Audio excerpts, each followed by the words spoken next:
His own reminiscences. Once I visited Ride's house at Sahor. From there I was taken to Siam Bazaar.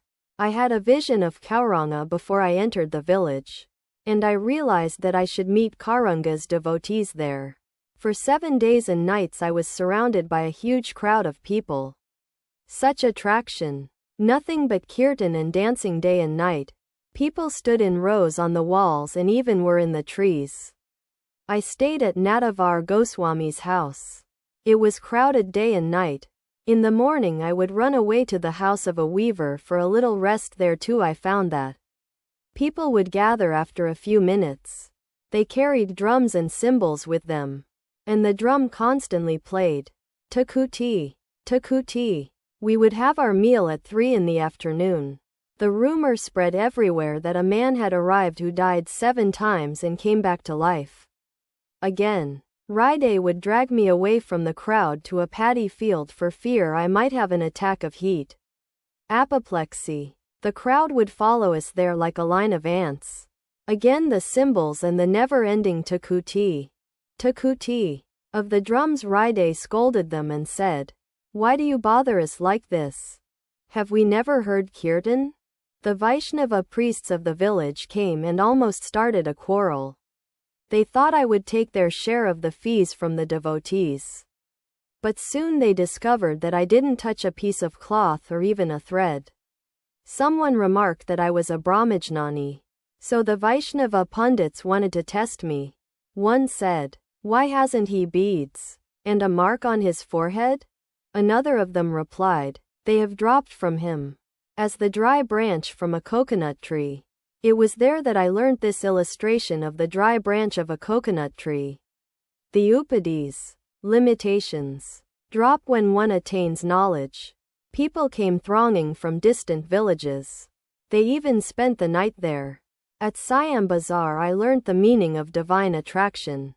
When God incarnates himself on earth, he attracts people through the help of Yogamaya, his divine power. People become spellbound. It was about 3 o'clock in the afternoon. The master had been conversing with the Mukherjee brothers and the other devotees, when Radhika Goswami, a Vaishnava scholar, arrived and bowed before him. This was his first visit to the master. Radhika Goswami took a seat. "Master, are you a descendant of Advaita?" Goswami, "Yes, sir." At this the master saluted him with folded hands. "Master, you are descended from Advaita Goswami. You must have inherited some of his traits. A sweet mango tree produces only sweet mangoes, arid, not sour ones. Of course, it happens that some trees produce large mangoes and some small. That depends on the soil. Isn't that true?"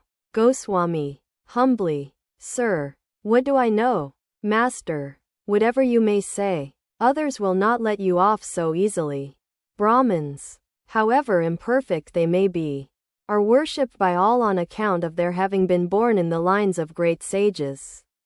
2M. Tell us the story of the Samkachila. M. Sat in silence. "Master, if one of your ancestors was a great soul, he will certainly pull you up, however unworthy you may be." When King Duryodhana and his brothers were taken captive by the Gandharvas, Yudhisthira released them in spite of the fact that King Duryodhana was his enemy and had banished him to the forest. Besides, one must show respect to the religious garb. Even the mere garb recalls to mind the real object. Chaitanya once dressed an ass in a religious garb and then prostrated himself before it. Why do people bow before a Samkachila? When Kamsa was about to kill the Divine Mother, she hewed away, taking the form of a Samkachila.